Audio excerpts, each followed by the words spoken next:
So Brian, you are the composer and music supervisor on Starz' American Gods, which has been one of the breakout hits of this season.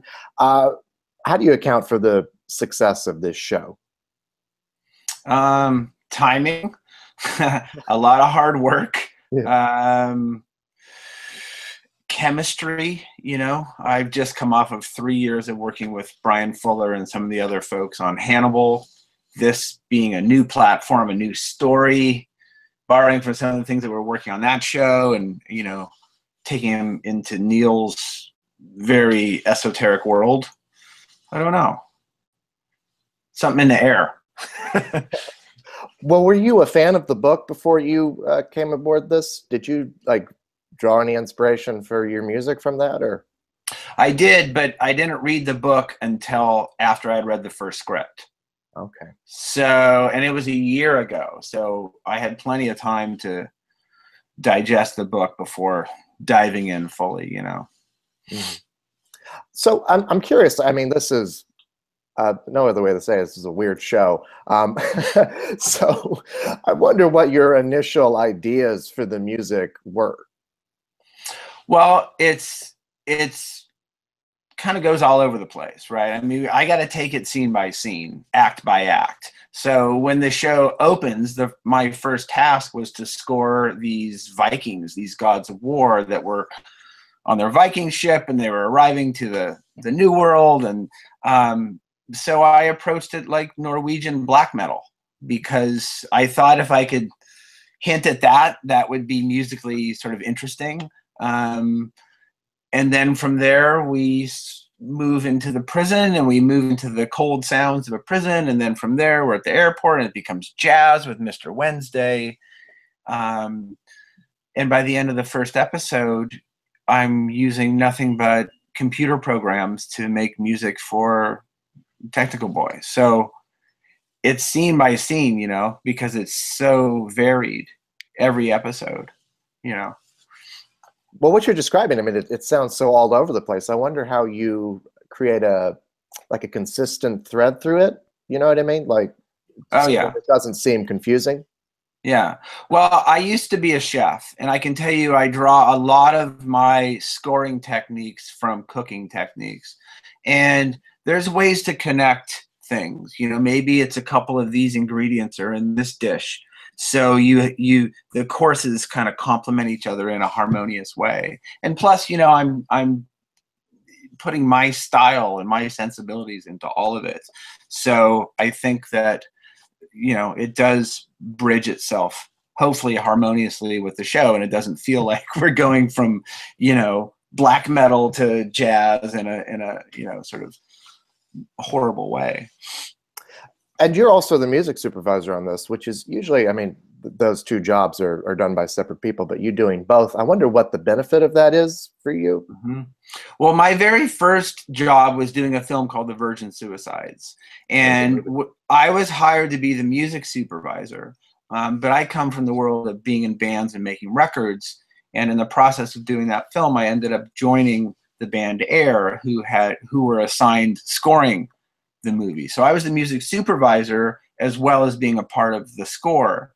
And that was kind of natural. One, because I didn't know what I was doing.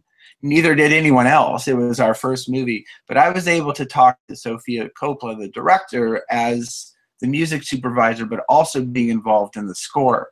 So we found a way to make that work together, you know. So the movie takes place in the 70s, so we were able to draw from my record collection of 70s records. But then when we did the score, we found a way to treat the instruments, so they shared some of those sonic you know, sounds, some you know, the dead drums, the string synths, whatever, and that way it all kind of connected, which is a technique that I think is very effective. Mm-hmm. And you know, right. And in terms of American Gods, I wonder what the choosing the appropriate songs of for course, the moment. in the case of American Gods, you know, the book has quite a few musical references in it. And I went through and I wrote all those down and sort of put them in my sort of timeline so I could borrow from, you know, the first 100 pages, which is essentially season 1, and draw from what Neil had put in there as well. So there's some songs mentioned, there's some songwriters mentioned, and I wanted to hit on that with, to do justice to the book, but also to give us the sense of America and what it's like to be on a road trip driving through the middle of the country, which I recently did. And I can tell you that, the radio stations back there, they don't always play the same kind of classic rock that they play on the West Coast. They'll play these B-sides or these songs that you're like, I know that song, but you're not sure because you haven't heard it in ages or whatever. It doesn't get that much rotation. So I wanted to, infuse that stuff. But there's also a lot of other opportunities as music supervisor where if I look at the whole show, I look at it and think, okay, well, this I'm going to score. This I could license something for, but maybe I'll just make like the Croc Bar. That originally was 4 or 5 Source songs, but instead we decided to kind of give the bar its own sound, almost like it had its own house band. So we made these sort of organ, garagey, vibe songs for that, and just changed it up to turn into something that sounded like more like Iggy and the Stooges or whatever. And then, I can then fully connect that into the score. Like in the case of the Croc Bar, we had these accents, and that whole sequence, a pretty long sequence, it's got this feel to it. Mad Sweeney's playing darts and he's hitting the dartboard. It's like, dang! So we could make the score, which seems like Source, do both jobs. Score the scene as we needed to, and then also sound like it's playing in the bar. So as a music supervisor and a composer, I mean, really it's one job, and I think they should always be connected. I think a music supervisor, and I've done jobs where I was just a music supervisor, and I've done jobs where I was just a composer. So I know what it's like to be on, either side of the thing, Right. I wonder if there's a specific moment from this last season, and I know that you guys have still got a couple episodes coming up, so I don't want you to spoil anything for the fans who are watching. But I mean, is there a moment from the episodes we've seen where the music and the image melded perfectly together? I mean, for you, that it might have transcended either of those. Do you know what I mean?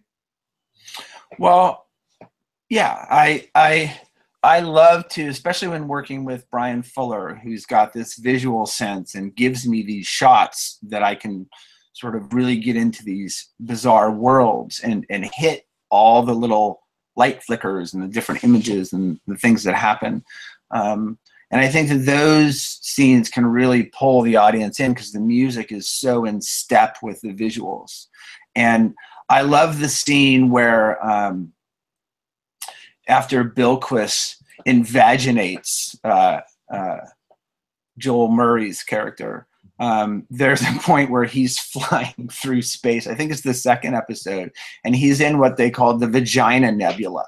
So he's floating through space, through the cosmos with an erection. He's naked, floating with this big grin on his face. And I just strum these chords on this weird little homemade device that I have that allows you to strum chords on a keyboard. And I strum through those chords, and then as we go through space and it speeds up so the music goes with the light speed, if you will, the Star Wars moment, and then it goes back down into Bilquis's lair.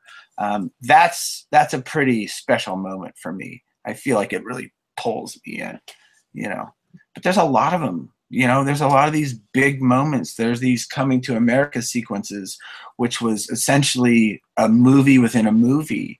And in episode 5, the Nunny You Nini cue, it's my favorite of the season because I had to make music that was prehistoric. So I used shells and pebbles and branches, and there's no metal. It was just things that could have existed in prehistoric time. So that was a unique challenge that I think turned out pretty well. Lots of really striking images in this show, to say the least. Yeah. I wonder if you could talk a bit more about working with Brian Fuller and Michael Green, what that collaboration is like, what they give you as showrunners that helps you with your work. Well, a ton. I mean, they're very good at sort of informing me and then leaving me alone, and then letting me do my thing, and then coming back in. And I like to have them in here in my studio because I work entirely in surround sound. I don't just mix in surround, I record things so that they do lots of Dopplers and, you know, three-dimensional sound stage. You know, having two showrunners is interesting. I think it can help the show, but it's also kind of like having two coaches on a football team. So you can have one guy, I mean, they can come at you twice as hard because there's two of them. And what seemed to happen mostly with the show is Michael could go and be at the visual place while Brian could come down here. And Brian and I had history from Hannibal, so that seemed to make sense. Other times they'd be together, but for the most part, it was a really different experience having two showrunners. You know, I come from the world of film, and I always made my films with the director as my boss, you know, not necessarily a producer, or, you know, you kind of gotta, if you have too many bosses that don't agree, then you're in real trouble. So it's best to focus on one person or one committee. And in this case, you know, it worked out well with Brian and with Michael, you know. Well, I was going to ask, I mean, because you come from the world of film, as you said, and you've done a lot of independent films as well. You mentioned Sofia Coppola. And I wondered, like, is there much of a difference in your workflow that you find between the two, or, you know, what's the difference between them? Well, I got into television through Gus Van Sant, and Gus was a filmmaker, one of my favorite filmmakers, and he asked me to do a TV show for Starz, actually, called Boss. Yeah. And when I did Boss, I was making movies with Gus Van Sant. I mean, it was an hour long. There's no commercials. Often you work on two at the same time.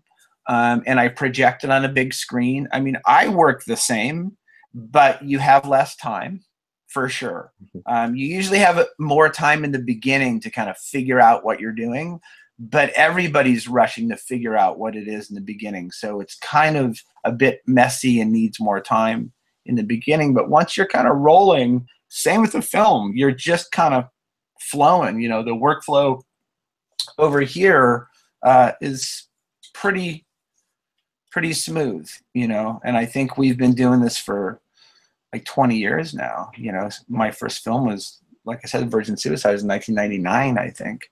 Mm-hmm. And I feel like that process just moved into television. I don't think American Gods is a TV show.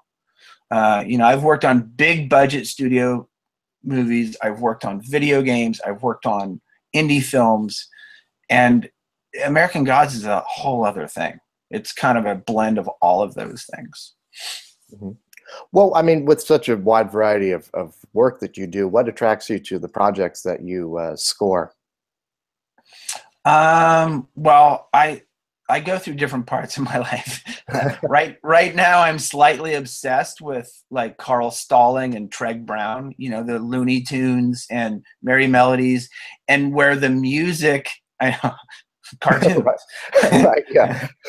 I really like when the music can sort of be very playful in the way that almost like with silent movies where there weren't any sound effects. The music did everything. My favorite movies are old movies where there weren't sound effects. You know, the music plays this big dark cluster when you need thunder, you know. Mm-hmm. And I like playing around with all that stuff that you can do with like I said, you know, with cartoons and opera. And Brian Fuller, that's what he creates. So I'm very happy making that kind of music. But it's a lot of music, you know. Yes. It's not subtle. It's not doing, you know, I've done projects where it was just atmosphere, which I love, you know. But for this show, it's over the top, heightened reality, and it's very much, in fact, we had a screening at the Academy, and a guy came up to me that worked for Merry Melodies and Looney Tunes and said some very nice things about my music. And to me, that was sort of the ultimate compliment for this project, is that someone could sort of, you know, get that sense of playfulness and of intensity that we're kind of building into it. For your work on Lost in Translation, you received a BAFTA nomination. I'm just curious what that kind of recognition meant for you.